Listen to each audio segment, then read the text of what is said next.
नमस्कार। मैं प्राध्यापक डॉक्टर रवींद्र निर्गुडे आज के इस तासिका में नवनिर्माण कविता का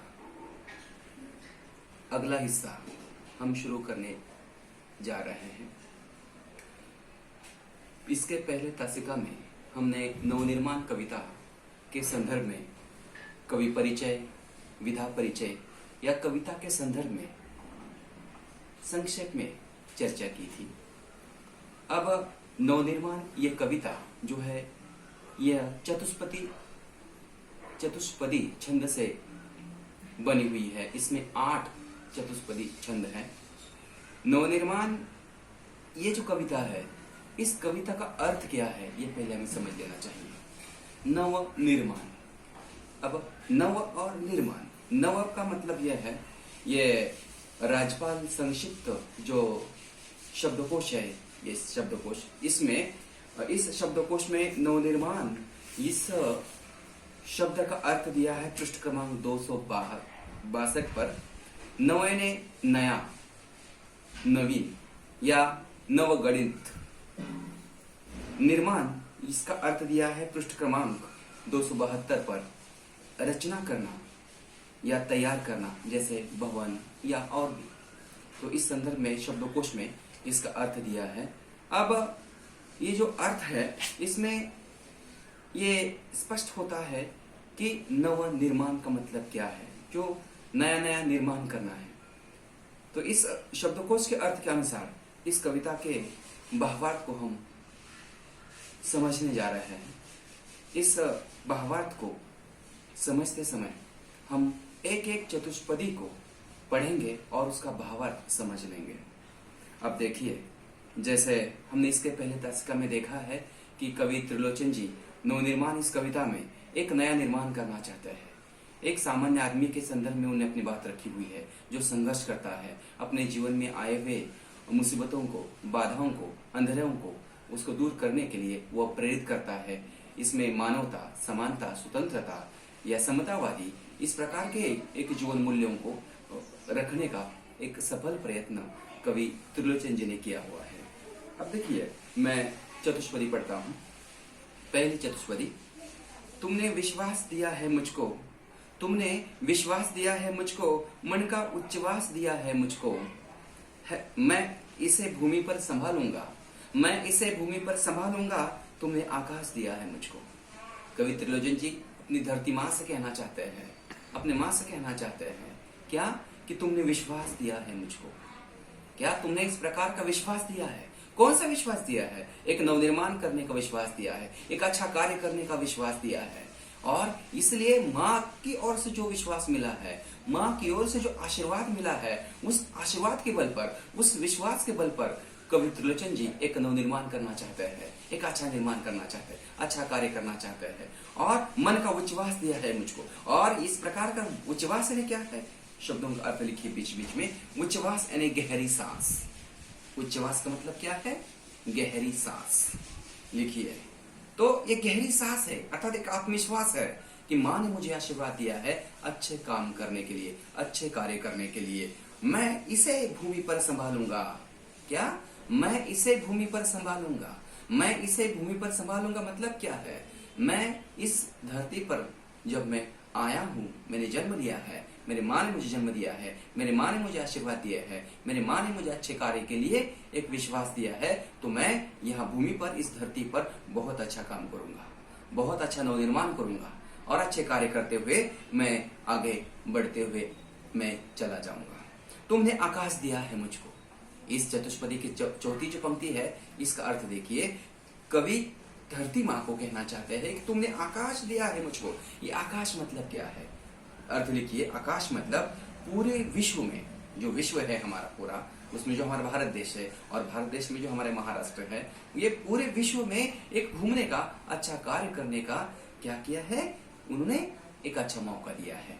इसलिए वो कहना चाहते हैं, मैं पूरे विश्व में एक घूमूंगा अच्छे कार्य के लिए और सभी लोगों के लिए, नई पीढ़ी के लिए, छात्रों के लिए मैं प्रेरित भी करूंगा कि एक नवनिर्माण करना है।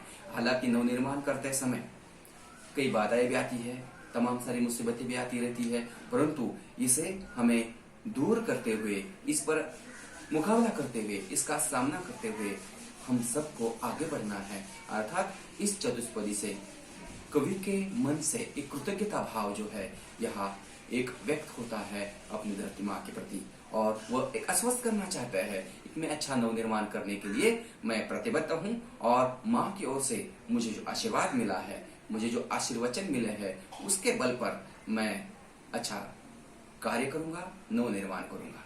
इसके पहले हमने एक कविता पढ़ी है थी कि वरदान मांगूंगा नहीं। याद रखिए कि जो है अच्छे कार्य करने के लिए जाने वाले जो लोग होते हैं, याद रखिए माँ के अलावा दूसरों से वरदान नहीं मांगना चाहते हैं, माँ का आशीर्वाद ही काफी है। उसी प्रकार कवि त्रिलोचन जी यह बताना चाहते हैं कि नवनिर्माण के लिए मुझे मेरे माँ ने, धरती माँ ने मुझे आशीर्वाद दिया है, उसी आशीर्वाद के बल पर मैं एक अच्छा कार्य करने आगे बढ़ता चलूंगा।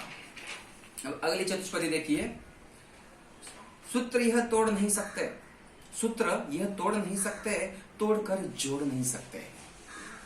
योम में जाए कहीं भी उड़ जाए, क्या योम में जाए कहीं भी उड़ जाए, भूमि को छोड़ नहीं सकते हैं। योम का मतलब यह है, क्या है? योम का मतलब यह है आकाश। आकाश में कहीं भी घूमे। अब देखिए सूत्र मतलब क्या है? यह रिश्ता है, नाता है, प्रेम का बंधन है, ये तोड़ नहीं सकते हैं। ये सूत्र नहीं तोड़ सकते हैं, तोड़कर जोड़ नहीं सकते हैं। एक बार अगर रिश्ता जो तय हुआ है और टूट भी जाता है तो जोड़ना बड़ा मुश्किल हो जाता है। इसलिए कवि कहना चाहते हैं, नवनिर्माण करते समय कवि कहना चाहते हैं कि सूत्र ये तोड़ नहीं सकते हैं। एक तो सूत्र जोड़ना नहीं है और जोड़ा तो तोड़ना नहीं है। इसलिए कवि कहना चाहते हैं कि ये प्रेम का रिश्ता है, ये अच्छे भाव का रिश्ता है, ये संस्कार का रिश्ता है, और एक बड़े सुचारू ढंग से सब लोगों ने अच्छे भावना से एक प्रकार से जोड़ा हुआ होता है। उसको तोड़ने का कार्य किसी व्यक्ति को नहीं करना है और उसका अधिकार भी नहीं है। इसलिए कवि कहना चाहते हैं कि सूत्र जो है ये तोड़ नहीं सकते हैं।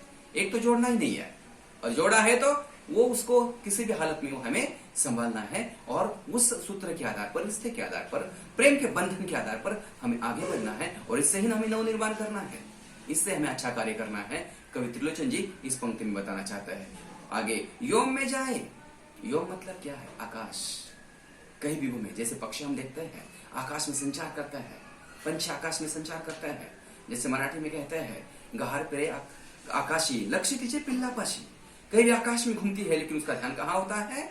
अपने पिल्लों की ओर होता है, अपने इस घोंसले की ओर होता है, अपने घर की ओर होता है। उसी प्रकार कवि कहना चाहते हैं कि हम कहीं भी घूमे, हम मतलब सभी लोग हैं, केवल कवि नहीं है, विद्यार्थी है, समाज के लोग हैं, युवक युवतियां है, संसार के जो सभी लोग हैं वो कहीं भी घूमे, लेकिन अपना जो रिश्ता है वो ध्यान में रखना है।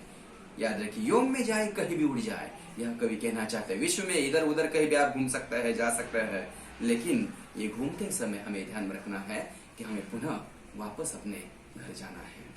याद रखिए, भूमि को छोड़ नहीं सकते हम। क्या? भूमि को छोड़ नहीं सकते। ये भूमि मतलब पुनः धरती की बात आ जाती है। जिस धरती ने ये उच्चवास, जो विश्वास दिया है अच्छे कार्य के लिए, नवनिर्माण के लिए, उस भूमि को हम छोड़ नहीं सकते। हालांकि भूमि के दो प्रकार हैं, हम सब जानते हैं। एक जन्मभूमि है तो दूसरी कर्मभूमि है। जैसे मैं अब यहाँ पुणे में हूँ तो मेरी कर्मभूमि है, जन्मभूमि जो है मेरे गांव में, जहाँ मैं जन्म लिया है, हाँ वो मेरा गांव, वहां मेरी जन्मभूमि। वैसे तमाम सारे विद्यार्थी, तमाम सारे लोग अपनी जन्मभूमि में छोड़कर कर्मभूमि में आ जाते हैं अपने कार्य करने के लिए, नौकरी हेतु, पढ़ने हेतु आते हैं। ये कर्मभूमि है, याद रखिए। लेकिन हम कितने भी यहाँ आए तो भी हमें अपने गांव की याद आती है। इसलिए पिछले साल एक कविता थी, बहुत याद आता है मुझे अपना गांव, बहुत याद आता है मुझे गांव। तो ये कविता थी, याद रखिए। तो इस कविता में भी यही भाव पिरो गए थे। जैसे कवि यह कहना चाहता है, नवनिर्माण के लिए आप कहीं भी जाए, कहीं भी आकाश में संचार करे, देश के कोने कोने में जाए, महाराष्ट्र के कोने कोने में जाए और विश्व के कोने कोने में जाए, लेकिन हमें अपनी भूमि को भूलना नहीं है और हमें भूमि को छोड़ना नहीं है। याद रखिए, ये नवनिर्माण के लिए हमें घूमना तो पड़ता है। जैसे पति पत्नी परिवार में रहते हैं, काम करता है, बच्चे घर में होते हैं, और परिवार चलाने के लिए पति पत्नी को क्या घर छोड़कर दूर नौकरी के लिए या बाहर जाकर खेती में काम करना पड़ता है या दूर दराज जाकर काम करना पड़ता है, फिर उनका ध्यान कहाँ होता है? अपने घर की ओर होता है। उसी प्रकार कवि कहना चाहते हैं कि हम कितने भी अच्छे कार्य के लिए, नवनिर्माण के लिए हम आगे बढ़ेंगे, परंतु हमें क्या करना है? हमें अपनी भूमि को नहीं भूलना है, अपनी भूमि को नहीं छोड़ना है। इस प्रकार का ये दृष्टिकोण, एक कवि अपनत्व का दृष्टिकोण यहाँ स्पष्ट करना चाहते हैं इस द्वितीय चतुष्पदी में। अगला देखिए, सत्य है राह में अंधेरा है। अगली चतुष्पदी जो तीसरी है, सत्य है राह में अंधेरा है, रोक देने के लिए घेरा है, काम भी और तुम करोगे क्या? काम भी और तुम करोगे क्या? बढ़े चलो सामने अंधेरा है, बढ़े चलो सामने अंधेरा है। देखिए बहुत सुंदर अर्थ इसमें दिया है कि सत्य है, ये सही है, गलत बिल्कुल नहीं है, ये सही है कि राह में अंधेरा है। आज ऐसा कौन सा व्यक्ति है, ऐसा कौन सा आदमी है कि जिसके रास्ते में मुसीबतें नहीं हैं, जिसके रास्ते में बाधाएं नहीं हैं? सबके रास्ते में बाधाएं आती है। ऐसा आप विद्यार्थी मुझे कौन सा व्यक्ति दिखाई है? आप बताइए या अपने आसपास देखिए कि जिसने जन्म लिया है और जन्म लेने के बाद मृत्यु तक उसको किसी प्रकार की बाधाएं महसूस नहीं हुई है। ऐसा कतई हुआ नहीं है। हर एक व्यक्ति के जीवन में, हर एक विद्यार्थी के जीवन में किसी न किसी रूप में बाधाएं आती रहती है। उसे यहाँ अंधेरा कहा है। उस पर हमें क्या करना है? एक मात करना है, उसका सामना करना है और उसका सामना करते हुए हमें आगे बढ़ना है। और ये सामना जब होता है, याद रखिए, तो सामना करते समय बड़े साहस के साथ, विश्वास के साथ हमें इसका सामना करना है। परंतु ये ध्यान रखना है कि उस मुसीबत से, उस अंधेरे से हमें कतई डरना नहीं है। अगर हम डरेंगे तो मिट जाएंगे, मिट जाएंगे तो हम नवनिर्माण कैसे करेंगे? इसलिए कभी कहना चाहते हैं नवनिर्माण के लिए इस प्रकार की मुसीबतों का सामना हमें करना है। रोक देने के लिए घेरा है। और रोक देने के लिए घेरा है मतलब क्या? हम रास्ते से चले जाते हैं या महाविद्यालय चले जाते हैं, खेती में चले जाते हैं या जंगलों में चले जाते हैं, या जीवन के रास्ते पर चलते हैं, कहीं न कहीं मुसीबतें आती रहती है, परंतु ये घेरा है, रोक देने के लिए घेरा है। हम देखते हैं समाज में जीवन जीते समय इस समाज के जो समाज कंटक होते हैं, याद रखिए, ये समाज कंटक जो होते हैं, याद रखिए, बुरे विचार वाले लोग एक रोकने के लिए तैयार होते हैं। क्या हम उनके समाज कंटकों को डर कर अपना नवनिर्माण करना, अपना अध्ययन करना, अपना सही रास्ते पर चलना या अच्छा कार्य करना हम छोड़ देंगे? नहीं, हमें आगे बढ़ना है, उसका सामना करना है, उनको अच्छी तरह से समझा देना है, आप जो कर रहे हैं वो गलत कर रहे हैं। ये अगर हम उस समाज कंटकों को, बुरे लोगों को, जिनकी नीयत अच्छी नहीं है, जिनकी सोच अच्छी नहीं है, उनको अगर हम बताएंगे तो मुझे लगता है उनमें भी एक परिवर्तन आ जाएगा, उनमें एक सद्विवेक आ जाएगा। इस प्रकार का कार्य हमें भी करना चाहिए। ये भी एक नवनिर्माण है, परंतु रास्ते पर चलते रहना है। जीवन के रास्ते पर मुसीबतें आते रहेगी, हमें उससे दूर नहीं जाना है, बल्कि मुसीबतों का सामना करना है और हमें आगे बढ़ना है। काम भी और तुम क्या करोगी? कवि क्या कहते हैं उस चतुष्पदी में? काम भी और तुम करोगे क्या? बढ़े चलो सामने अंधेरा है। काम भी तो और क्या करेगा? बढ़े चलो सामने अंधेरा है। देखिए, बढ़े चलो सामने अंधेरा है। काम तो आपको वही करना है, दूसरा कोई काम नहीं करना है। क्या काम भी और तुम करोगे क्या? कवि कहना चाहते हैं हम सबको, केवल आपको नहीं, हम सबको कहना चाहते हैं, नई पीढ़ी को कहना चाहते हैं, जिस पर देश का भविष्य निर्भर है, जिसके हाथ में भविष्य देश की डोर हाथ में है, या भविष्य में देश का भविष्य जिनके हाथ में है, उन सभी को एक बताना चाहते हैं, नवनिर्माण करने के लिए प्रेरित करना चाहते हैं कि आपको काम ही क्या करना है। तो इन मुसीबतों का सामना करते हुए एक अच्छा काम करने के लिए, नवनिर्माण के लिए आपको आगे बढ़ते रहना है। और बढ़े चलो सामने अंधेरा है। अंधेरा तो आता रहेगा, मुसीबतें तो आती रहेगी, परंतु उस पर सामना करते हुए, उसका मुकाबला करते हुए हमें आगे बढ़ते रहना है। जीवन में हो सकता है बुरे विचार वाले लोग आ जाएंगे, परंतु उन बुरे विचार वाले लोगों को सही सबक सिखाकर हमें आगे जाना है, उनमें परिवर्तन लाना है, परिवर्तन लाने की कोशिश करना है और ये नवनिर्माण करना है। परंतु ये नवनिर्माण करते समय लोगों को अपनेपन के भाव से, एक प्रकार से, एक सत्सत्विक बुद्धि से, जागरूक भाव से, जो है अपनेपन के भाव से लोगों को आगे बढ़ना चाहिए। हाँ, एक संकुचित दृष्टिकोण कभी नहीं रखना है। कभी कहना चाहता है कि संकुचित दृष्टिकोण रखेंगे तो हम नवनिर्माण नहीं कर पाएंगे। ये नवनिर्माण करने के लिए हमें एक अच्छा दृष्टिकोण, एक अच्छा भाव हमें लाना होगा, और तभी ये नवनिर्माण हो सकता है और हम आगे बढ़ सकते हैं। इसलिए कवि कहते हैं, बड़े चलो सामने अंधेरा है। अगली चतुष्पदी देखिए, बल नहीं होता सताने के लिए, बल नहीं होता सताने के लिए, वह है पीड़ित को बचाने के लिए। बल नहीं होता सताने के लिए, वह है पीड़ित को बचाने के लिए। बल मिला है तो बल बना सबके, क्या बल मिला है तो बल बनो सबके, उठ पड़ो न्याय दिलाने के लिए। बहुत सुंदर अर्थ इसमें बता दिया है। देखिए कि कवि कहना चाहते हैं, हमें जो बल मिला है, बल मतलब क्या है? ताकत है। शब्द लिखिए, बल ताकत, शक्ति लिखा। सताने के लिए मतलब पीड़ित लोगों को सताना नहीं है, याद रखिए। बल नहीं होता सताने के लिए, हमें जो शक्ति मिली है, हर एक व्यक्ति को, किसी से एक बिल्कुल गिने चुने लोगों की बात नहीं हो रही है, हर एक व्यक्ति को शक्ति मिली है, हर एक व्यक्ति को बल मिला है। और उस बल का उपयोग, उस बल का प्रयोग हमें किस लिए करना है? अच्छे कार्य के लिए करना है। दूसरों को सताने के लिए नहीं करना है, दूसरों को पीड़ा देने के लिए नहीं करना है, याद रखिए। इसलिए कवि कहना चाहते हैं, जो शक्ति मिली है, जो नवनिर्माण के लिए शक्ति मिली है, अच्छे कार्य के लिए शक्ति मिली है, उस शक्ति का, उस बल का हमें एक अच्छा काम के लिए प्रयोग करना है। हर एक व्यक्ति ने करना है, हर एक लड़की ने करना है, हर एक विद्यार्थी ने करना है, हर एक महिला ने करना है, हर एक पुरुष ने करना है। अच्छे कार्य के लिए अपनी शक्ति का प्रयोग करना है, और तभी नवनिर्माण हो सकता है। वह है पीड़ित को बचाने के लिए। वो बल जो है दूसरों को सताने के लिए नहीं है, बल्कि पीड़ित को बचाने के लिए है। पीड़ित मतलब जो दुखी है, याद रखिए, जो भूखे प्यासे है, जिनको आज खाने को नहीं मिल रहा है, उनके लिए हमें इस बल का प्रयोग करना है, अच्छी सोच का प्रयोग करना है, अच्छी सोच का उपयोग करना है।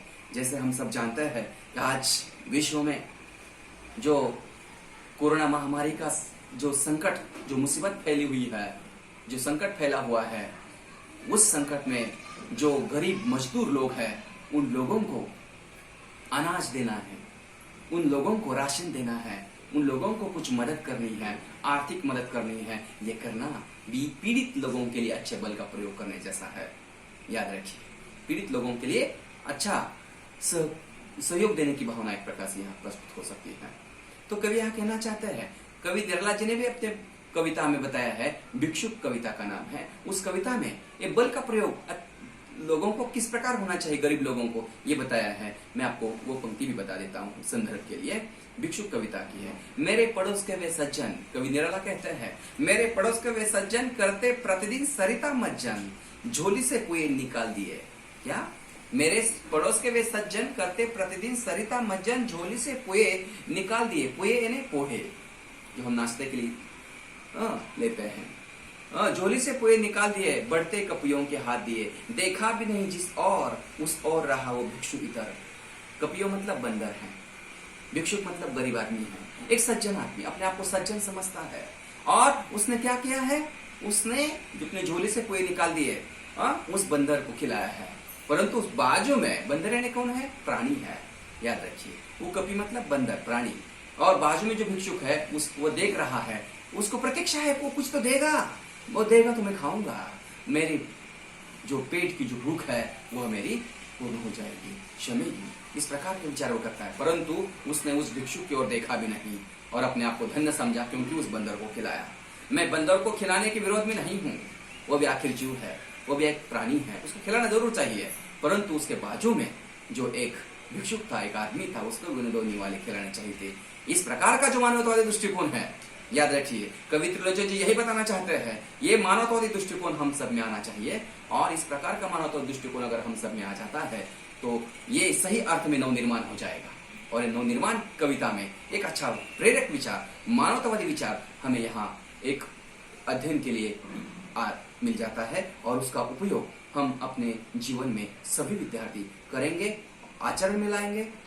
आगे देखिए, बल मिला है, बल मिला है तो बल बनो सबके, उठो पड़ो न्याय दिलाने के लिए। कवि क्या कहते हैं? बल अगर मिला है, शक्ति मिली है, तो बल बना के सको, बना के रखो, और उस बल का उपयोग जो है न्याय के लिए करो।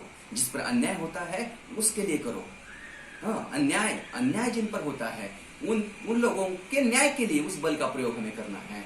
ये कवि यहाँ इस चौथे चतुष्पदी में बताना चाहते हैं। अर्थात अगर इस प्रकार का हम काम करेंगे, इस प्रकार का अगर हम उदात्त काम करेंगे, तो ये उदात्त काम करते हैं, श्रेष्ठ काम करते हैं, मानवतावादी दृष्टिकोण वाला काम करते हैं, तो जाहिर है नवनिर्माण तो होगा ही ना।